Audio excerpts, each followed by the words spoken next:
What if we told you that there's an entirely different side to the late Gene Hackman that was hidden from the world for so long? We all know and remember the iconic Hollywood actor for his incredible talent and unmistakable screen presence. Millions of hearts around the world were shattered when the news broke of his tragic passing alongside his wife, Betsy Arakawa. While many came forward to offer condolences and tributes, one of Hackman's longtime friends and fellow Hollywood legend, Morgan Freeman, revealed something that could forever change how the world remembers Hackman. This revelation sent shockwaves through the industry, uncovering secrets and untold stories about the man behind the screen. Gene Hackman was that unforgettable presence in Hollywood, the incredibly talented actor from the 70s and 80s who stole hearts with his charm and versatility. But did you know that Hollywood wasn't always welcoming to him in the beginning? It wasn't until 1967, when he landed the role of Buck Barrow in Bonnie and Clyde, that he received his first Academy Award nomination and finally broke through. From there, Hackman's star rose quickly, and throughout the following decades, he became one of the most sought-after and versatile actors in the business. However, in 2004, with little fanfare, he quietly stepped away from the industry, leaving fans stunned. His only explanation came in a brief statement in which he said, "I haven't held a press conference to announce my retirement, but yes, I'm not going to act any longer. I miss the actual acting part of it, but the business for me is very stressful." Many speculated about the reasons behind his retirement. Some believed it was due to his declining health, while others thought he was simply done with the pressures of Hollywood. It wasn't until a 2009 interview that Hackman revealed the real reason. A stress test had shown his heart was not strong enough to endure the emotional and physical toll of acting. He made the difficult decision to retire on his doctor's advice. Hackman had battled cardiac issues for years. In 1990, he underwent angioplasty after suffering chest pains while on vacation in Oregon. Doctors told him he had been just hours away from a heart attack. Fortunately, the procedure saved his life, but it became clear he had to slow down. Then, in 2012, he suffered serious injuries when he was hit by a pickup truck while riding his bike in Isla Mirada, Florida. Without a helmet, the accident left him badly hurt, though his publicist downplayed the incident at the time. Eventually, Hackman retreated from Hollywood with Betsy Arakawa to a quieter life in Santa Fe, New Mexico. There, he immersed himself in new passions: writing, fishing, painting, and watching low-budget films with his wife. He co-authored historical fiction novels with archaeologist Daniel Lenihan and also wrote several westerns and police thrillers. Though he had left the limelight, his love for storytelling never died, and neither did the love his fans had for him. That's why the world was so shocked when, on February 26, 2025, Hackman, his wife Betsy, and one of their dogs were found dead at their Santa Fe home. A maintenance worker, concerned after repeated knocking went unanswered, called security officers who then discovered the couple's lifeless bodies. Emergency responders found Hackman lying in the mudroom, dressed in gray sweatpants, a blue long-sleeve shirt, brown slippers, and holding a cane, with a pair of sunglasses beside him. It appeared as though he had fallen suddenly. Betsy was found in the bathroom, lying on her side near a fallen space heater. Scattered pills and an open prescription bottle were found nearby. A dead dog was discovered in a crate next to her, while 2 other dogs were found alive elsewhere in the home. The most disturbing detail was that both bodies showed signs of decomposition and mummification, a process that can occur in dry environments and typically delays decay. This led authorities to believe the couple may have died days before they were found. Data retrieved from Hackman's heart pacemaker confirmed this theory, revealing that his last recorded heart activity was on February 17, 9 days before the discovery. The news only deepened the mystery, and an investigation was immediately launched. Investigators retrieved cell phones, prescription bottles, a 2025 planner, and even the trash in hopes of uncovering clues. At first, there was speculation about carbon monoxide poisoning, but the gas company found no evidence of any leaks.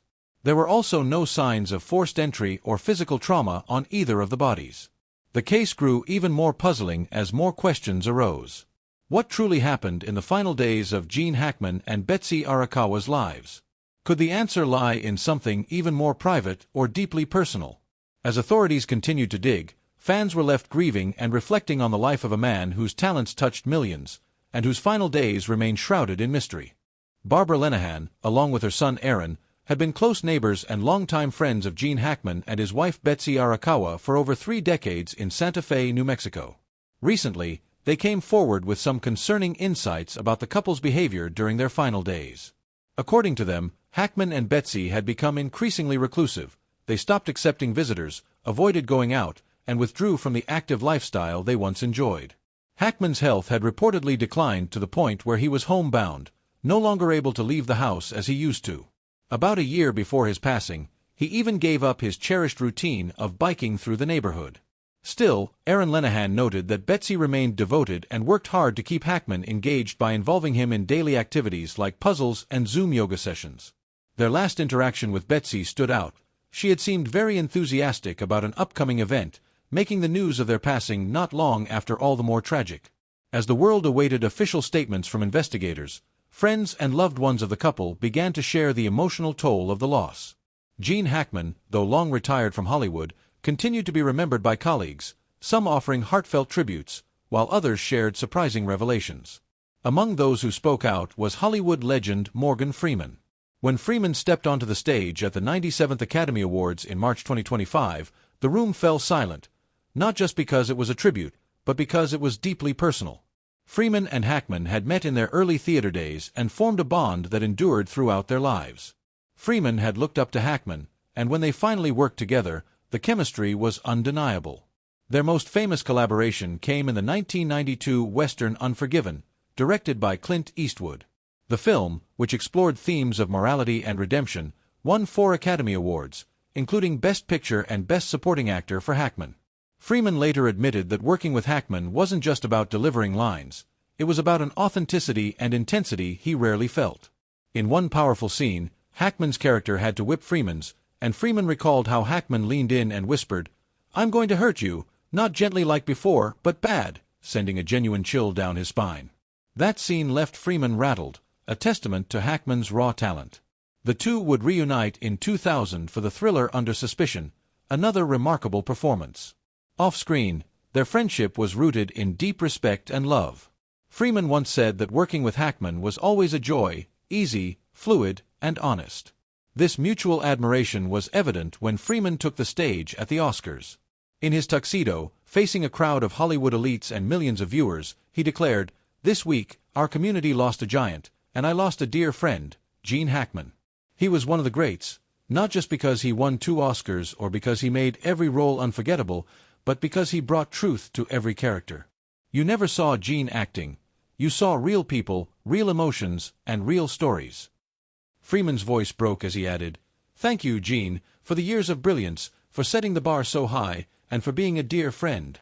His rare display of raw emotion left many in tears. But Freeman wasn't alone in honoring Hackman. Clint Eastwood, who directed him in Unforgiven, mourned the loss deeply and described Hackman as both an unmatched actor and a dear friend. Francis Ford Coppola, who worked with Hackman on The Conversation, praised Hackman's complexity and inspiring performances. John Travolta, who co-starred with Hackman in Get Shorty, shared a nostalgic photo and called Hackman both hilarious and an acting powerhouse. Perhaps the most unexpected tribute came from Bill Murray, who worked with Hackman on The Royal Tenenbaums. Murray described him as a little irritable, but ultimately a great guy, giving fans a candid glimpse of Hackman's personality. All these reflections, from industry giants and loved ones alike, paint a rich, emotional portrait of a man whose presence, both on and off screen, was nothing short of legendary. Gene Hackman was widely regarded as an all-around amazing actor, but behind his legendary performances and critical acclaim, he also had a reputation steeped in drama and controversy. Known for his fiery temper, Hackman often clashed with directors and co-stars, revealing a side of him that wasn't always easy to work with. While audiences adored him on screen, those behind the scenes experienced his no-nonsense attitude and brutal honesty firsthand. Some admired his high standards and unshakable commitment to excellence, but others found his intensity challenging, even unbearable. Hackman was never one to sugarcoat his thoughts, a quality that, while authentic, didn't always win him friends in Hollywood. One of the most well-documented feuds in Hackman's career took place on the set of The Royal Tenenbaums. Directed by Wes Anderson, known for his meticulous and quirky style, the film's production was tense due to Hackman's old-school, emotionally driven acting clashing with Anderson's precise vision. Hackman reportedly lost his temper frequently, mocking Anderson's soft-spoken demeanor and creative methods in front of the entire cast and crew. Despite the tension, Hackman's performance as the manipulative Royal Tenenbaum was critically praised, and the film became a cult classic. However, the experience was so turbulent that co-star Bill Murray often stepped in to defend Anderson, later stating in an interview that older, established actors like Hackman could be very rough on young directors. This wasn't an isolated incident. During the filming of The Domino Principle, Hackman clashed with director Stanley Kramer. Though details were scarce, Hackman admitted to having a hard time on set due to creative disagreements. Kramer, a legendary director, had his own strong vision, but Hackman wasn't someone who followed orders blindly, which led to more friction and ultimately a film that received lukewarm reviews. Hackman's refusal to conform didn't just play out on set, it occasionally spilled into his real life. In 2001, while walking with his wife Betsy Arakawa in Los Angeles, Hackman got into a heated argument with a homeless man he had previously helped. The man became aggressive and insulted Betsy, prompting Hackman to punch him in the face. Though no charges were filed, Hackman claimed he acted in self-defense, and authorities agreed he responded to a perceived threat. Hackman also faced serious financial struggles, particularly during the late 1970s and 1980s. Despite being one of Hollywood's most respected talents, he dealt with tax complications and poor investments that forced him to make tough choices, including borrowing his daughter's car to attend meetings. His financial pitfalls weren't due to lavish spending, but rather the unpredictability of managing large, inconsistent Hollywood paychecks. In addition to these personal and professional challenges, Hackman deeply disliked Hollywood's superficial side. According to director Barry Sonnenfeld, while Hackman loved the craft of acting, he hated everything else about filmmaking, from makeup sessions to press junkets to navigating producer egos. This distaste for industry politics contributed to his retirement in 2004, when he chose a quiet life in Santa Fe, New Mexico, far from the chaos of stardom. Unlike many actors who find it hard to leave the spotlight, Hackman never returned and never looked back. Despite his controversies, Hackman was still widely respected for his unmatched talent. Kevin Costner, who worked with him on multiple films, once called him the best actor he had ever worked with, but also admitted that Hackman's intensity could make sets uncomfortable. Hackman took his craft seriously, perhaps too seriously for some, and he had little tolerance for co-stars who didn't share the same level of commitment. His legacy was built on more than just his performances. It was his strong-willed nature, short temper, and refusal to play by Hollywood's rules that made him both revered and feared. He didn't pretend to be anything he wasn't, and while that alienated some, it also earned him respect from those who valued authenticity over charm. Even in death, Gene Hackman remains a compelling and complex figure. His behind-the-scenes controversies, while notable, never overshadowed the brilliance of his work. He may have been a tough guy on and off screen, but he was undeniably one of the greatest actors to ever grace the silver screen. What do you think about the other side of Gene Hackman's character? What would you miss most about him? Let us know your thoughts in the comments, and if you want to stay updated on this and other fascinating stories, don't forget to like, share, and subscribe.